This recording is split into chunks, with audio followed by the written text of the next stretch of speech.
마가복음 7장 9절로 13절 말씀 같이 읽겠습니다. 또 이르시되 너희가 너희 전통을 지키려고 하나님의 계명을 잘 버리는도다.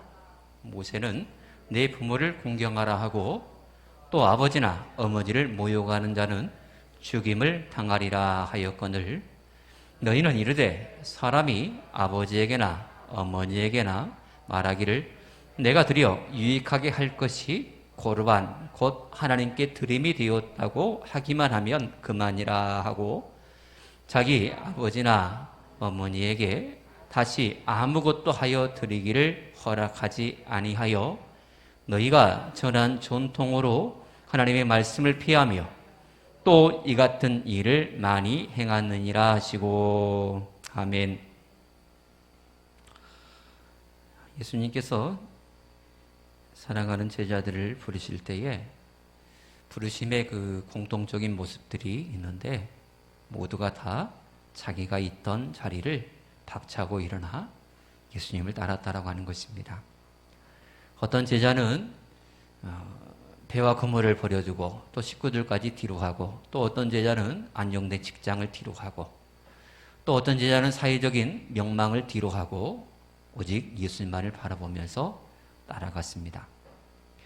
그들의 그 헌신과 또 예수님을 따름은 어떤 계산적인 것이 아니라 그저 단순하게 주님의 부르심에 합하여서 진심으로 주님의 뒤를 따랐던 제자들의 모습입니다. 우리 하나님께서 보시는 것은 그냥 단순하게 외형적으로 겉으로 드러난 모습이 아닌 그 마음 중심을 보시는 하나님이십니다. 주님을 따랐느냐 안 따랐느냐 이것보다도 우리 주님께서 보시는 것은 그 마음 속에 어떤 마음을 품고 있느냐, 주님을 따르는 그 자세가 어떠하냐 이것을 보신다라고 하는 것입니다. 그래서 성경은 먼저 따랐다라고 해서 귀하게 여기시고 나중에 따랐다라고 해서 덜 중하게 여기시고 그러지 않습니다. 항상 역전의 역전을 계속적으로 반복한다라고 말해요.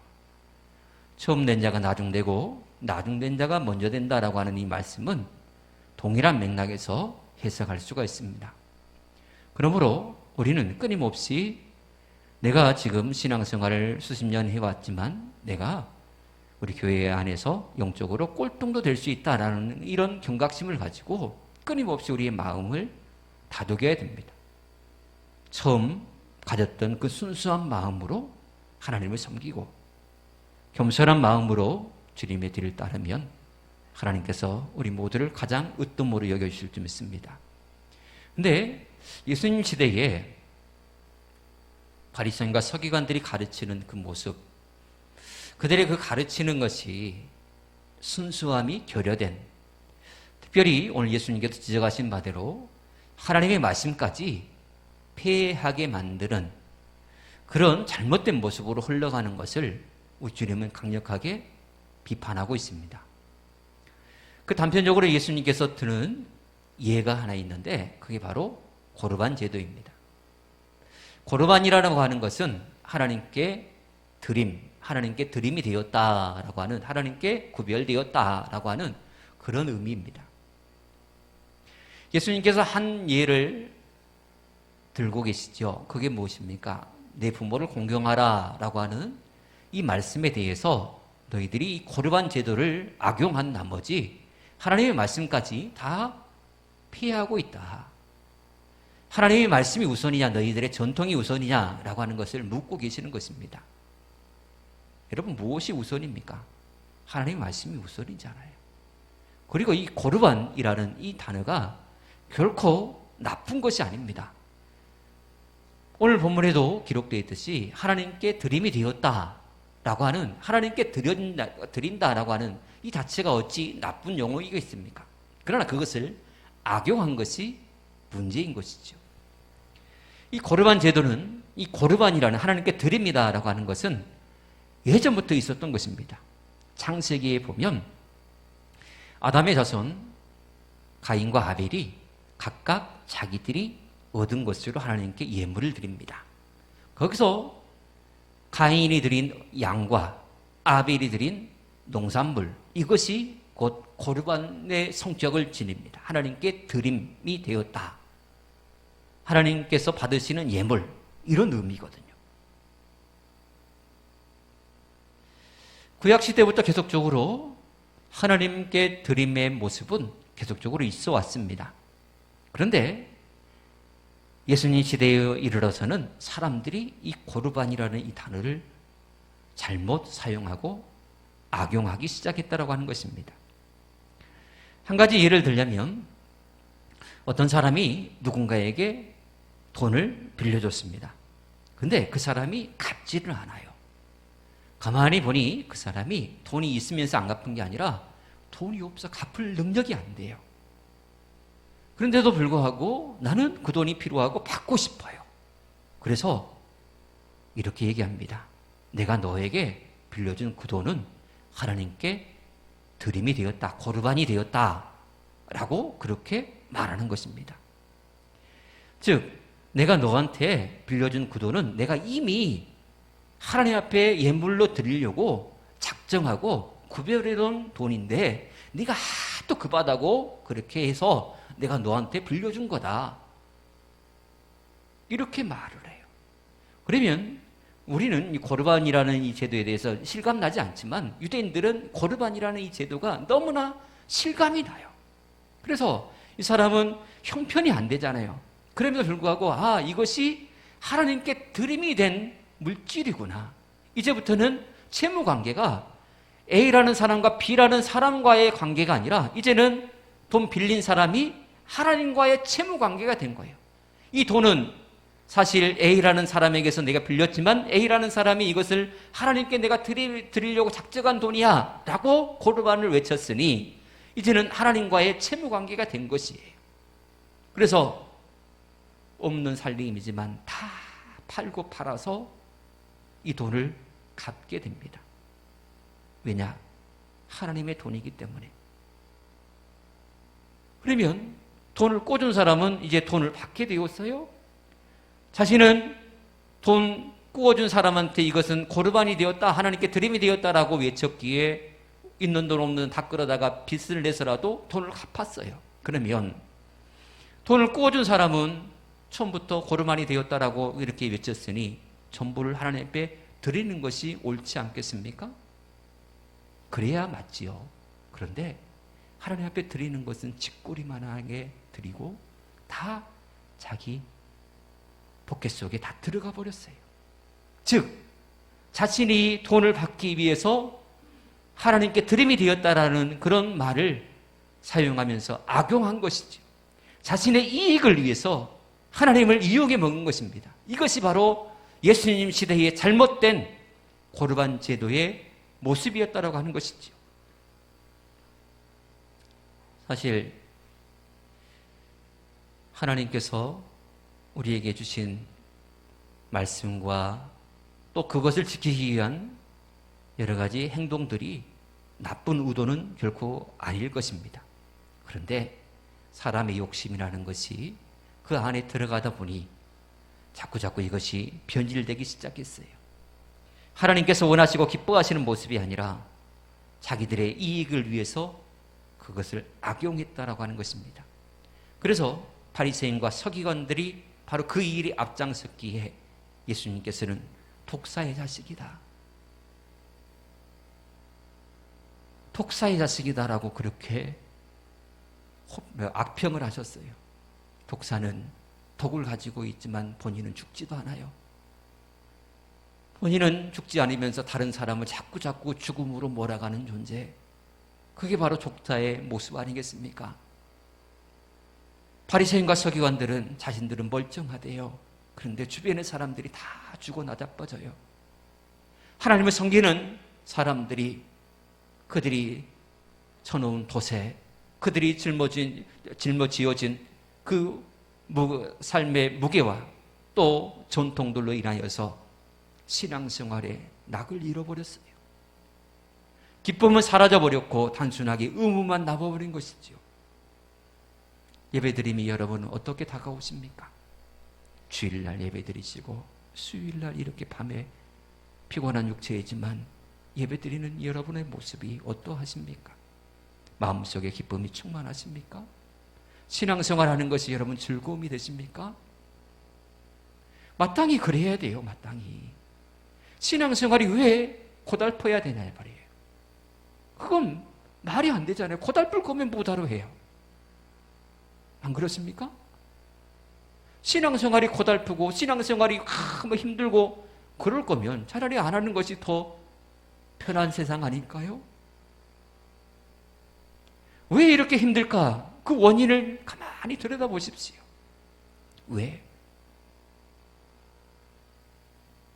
내용은 없고 껍데기만 있기 때문이에요. 오늘날 교회 안에 이런 모습들이 너무나 많아요. 하나님의 은혜는 온데간데 없고 그냥 형식만 있고 의무만 있어요. 교회에 어떤 직책에 오르면 이렇게 해야 된다 저렇게 해야 된다라고 하는 그런 의무만 있지 진정으로 그 마음속에 은혜는 하나도 없어요.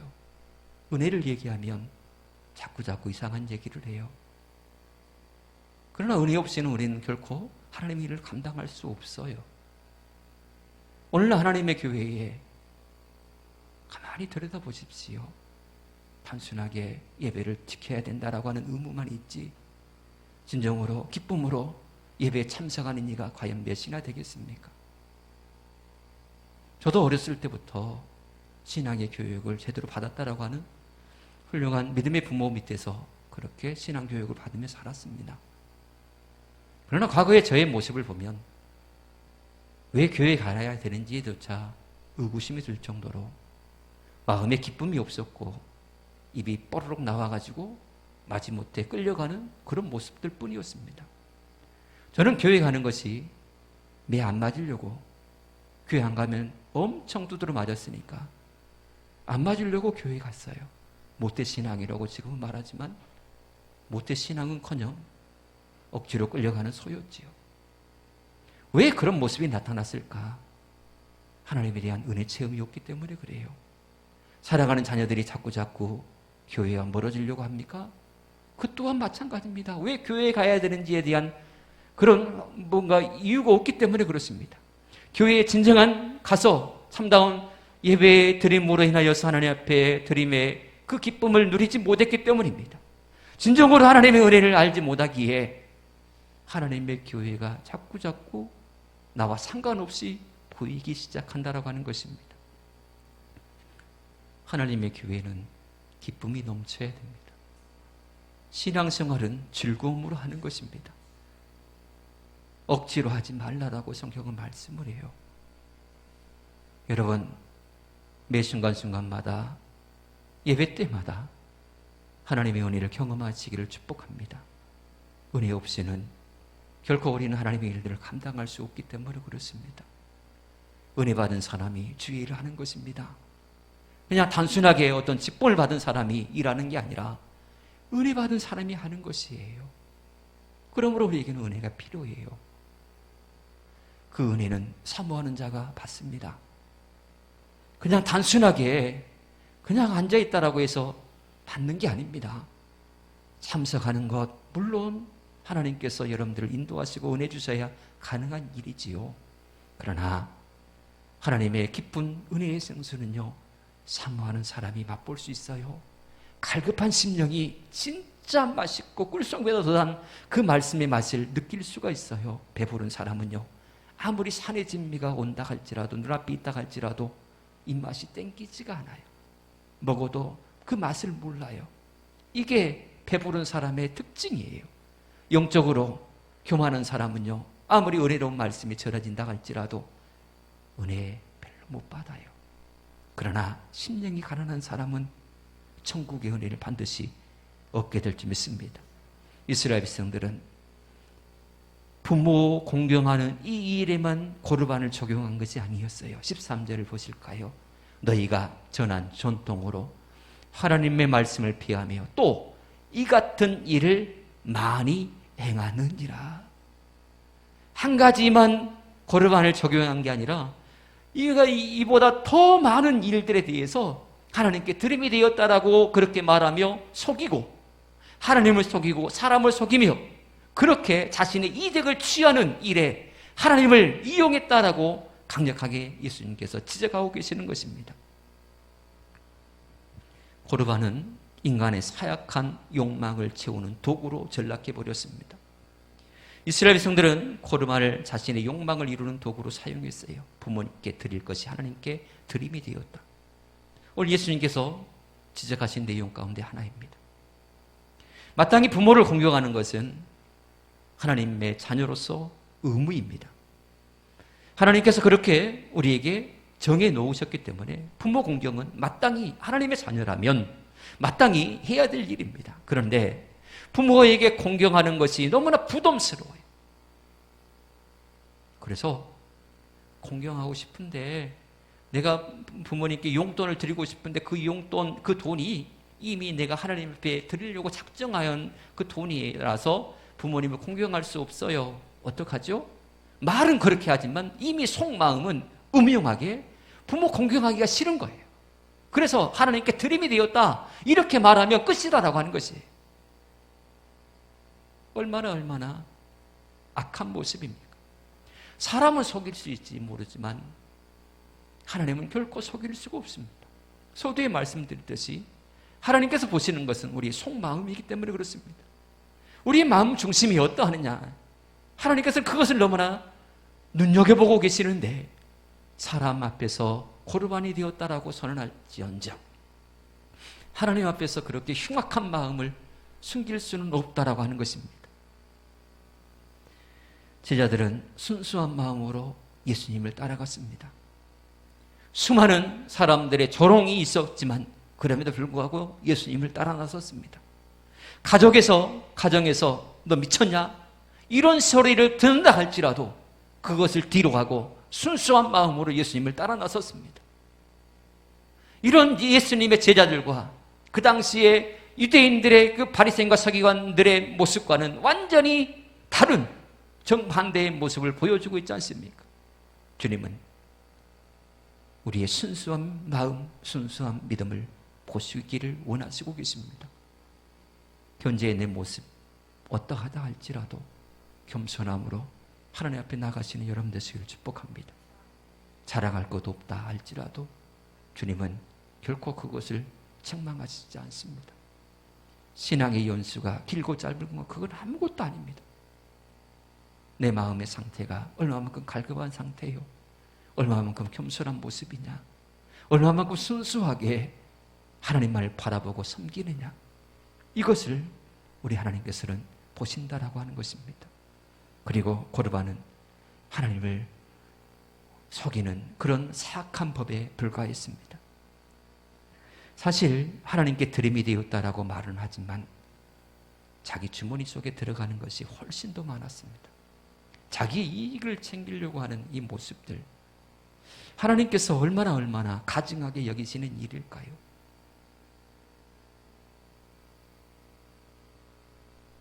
우리의 모습 속에 혹 이런 모습은 있지는 않는지 우리는 다시금 살펴봐야 됩니다.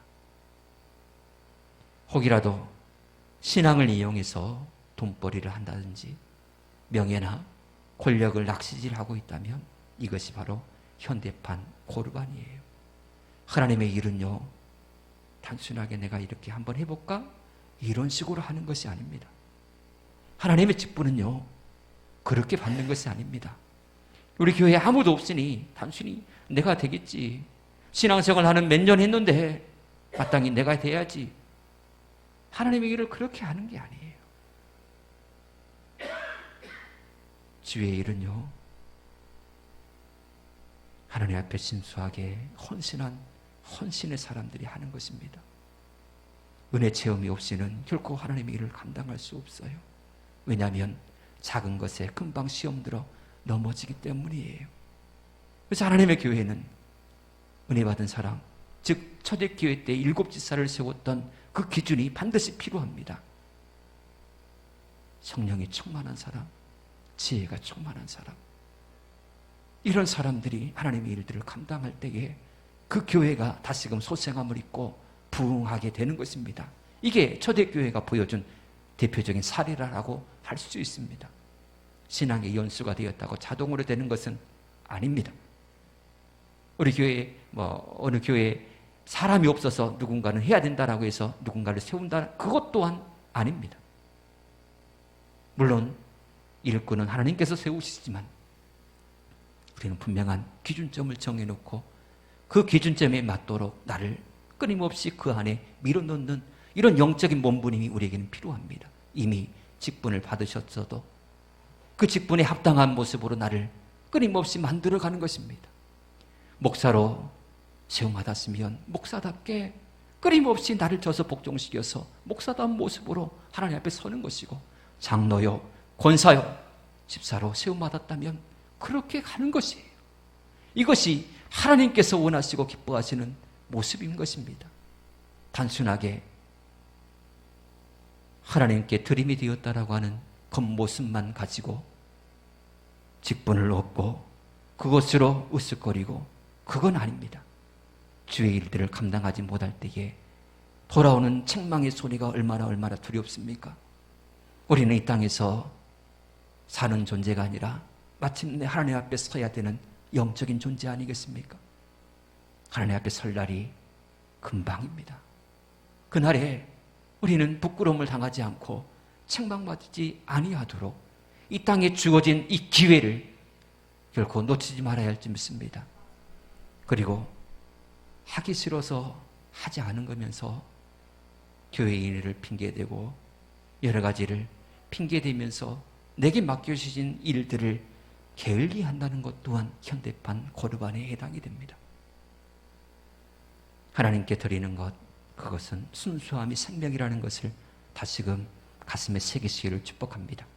그래서 정말로 순수한 믿음으로 하나님을 섬기고 하나님께서 기뻐 여기시며 칭찬하시는 여러분들의 남은 생애가 되어지기를 저는 축복합니다. 기도하겠습니다. 하나님 감사합니다. 우리가 하나님 앞에 더 낮아지기를 원합니다. 더 겸손하게 하나님을 섬기고 하나님만을 높여드리는 우리의 신앙이 되어지기를 원합니다.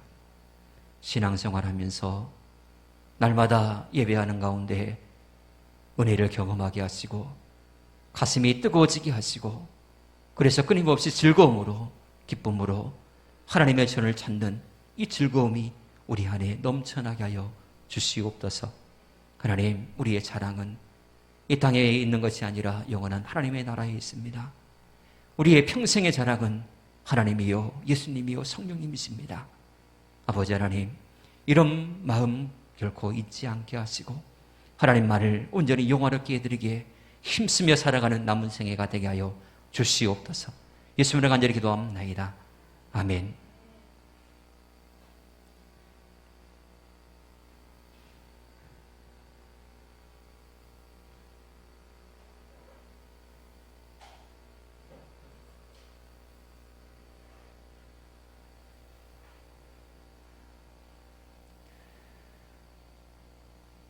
교회에서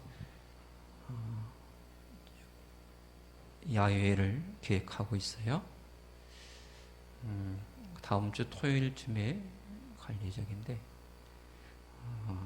미리 주일날 말씀드릴까 하다가 미리 말씀을 드려요. 혹시 일정을 좀 조정하실 분들은 조정하셔서 함께 다녀오면 좋겠어요. 직장인들 생각해서 평일 안 하고 토요일로 그렇게 정했으니 일정 웬만하면 다들 조정하셔서 토요일에 같이, 다음 주 토요일, 이번 돌아온 토요일이 아니라 다음 주 토요일날 그래서 같이 다녀오면 좋겠어요. 자, 좋은 일이 있으리라 1절 부르신 후에 기도를 마치도록 하겠습니다.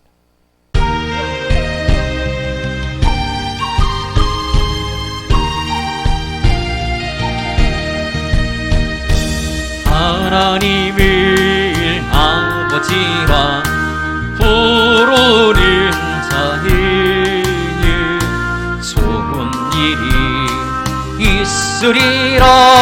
많이 있으리라. 우리 서로 뜨겁게 하면은 좋은 일이 있으리라. 크게 있으리라.